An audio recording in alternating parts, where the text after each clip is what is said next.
In terms of things that we've learned, one of the main things I think is if you're starting a podcast, focus more on how good the podcast is rather than the download numbers it gets. A mistake we made early on, yes, download numbers are important, and to continue, you want to grow the podcast, more people listen to it. But if you just heavily focus on that, you can end up just making episodes that you think or know will get downloads rather than that are actually going to help your overall objective for us driving business for our agency. We could get more downloads just talking about trending stuff. Oh, you just burped again, didn't you? I'm so sorry. I don't know why. I think it's you did it in this last chair episode. or... Don't blame the fucking chair. I'm really sorry. I'm going to get such a bad reputation. I'm never going to recover from this. Somebody commented last time you did this saying, I don't know why there's such a stigma around this. It's just a bodily function. Oh, thank you. That's the first thing. I've just wet myself. Don't focus on the download numbers. Focus on making it a good episode for people to listen to. Another thing we've learned, or I think we've learned from this, is done is better than perfect. Mm-hmm. For example, over the last 2 years, we've improved the podcast set and how this looks and sounds. And I think sometimes we've waited for it to be absolutely perfect before doing something, and it's taken months, and then we never do it. Whereas even with this newest set, we're doing it in stages. So it started a few weeks ago, and it wasn't perfect. Yeah. And now we've got some really cool new stuff. Yeah. Tay's worked really hard on making the set really good.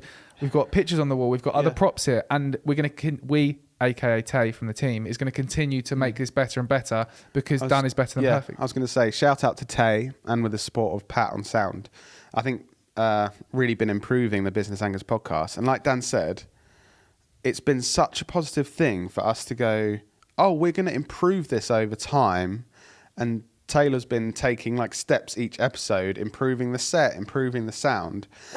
And gosh, my body is not functioning well today. God. Sorry.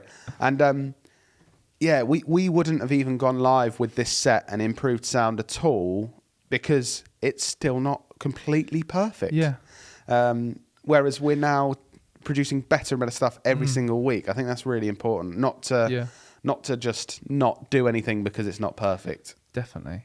I think the final thing I think which will hopefully be valuable is promoting the podcast is just as, if not more important than producing it.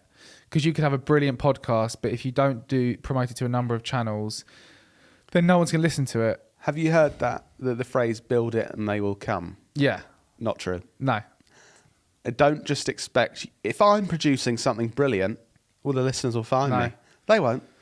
I mean, if you think about this podcast, we do a lot of different things to promote this. So we clip it up and put it across all social platforms. We've got optimized versions to go on TikTok and Instagram Reels. We share it to our weekly email newsletter. We do a competition to get people to listen to this who can win a bottle of wine on the Friday Club, which is our weekly email newsletter. We talk about it in person with people who we meet. We strategically have clips going out each week in the form of Knowlton Nuggets so that we have more downloads, so that we get in the charts more.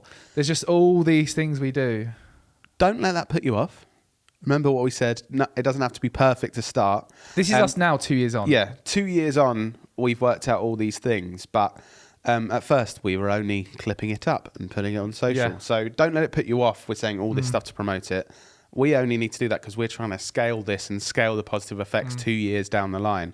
But like Dan said, that promotion, once you're in the swing of things and you're like, I know what I'm doing with this podcast. You can literally start using the microphone on your Apple iPod or headphones and using a tool like Anchor as a starting point. Yeah, I won't mention names, but I know in the marketing podcast charts for the UK, I know of two that are, or at least were, just recorded on a phone that were in the top 10. Yeah. So don't think that you can't do really well with that level of production. An interesting point. I did a talk recently, and there was a lady there. Forgotten her name. Damn it. Janice. But she said a really interesting tip, which was do enough to make sure the audio isn't annoying as a base level. Yeah. Because if it's like, or like it sounds annoying, people just won't listen. So it doesn't have to be, really good like this, but just not like. Yeah. Yeah. And that will that will mean that it's not having a negative effect. People won't be put off and won't be like, I'm not listening to that. And Yeah. that's the base you need to get started.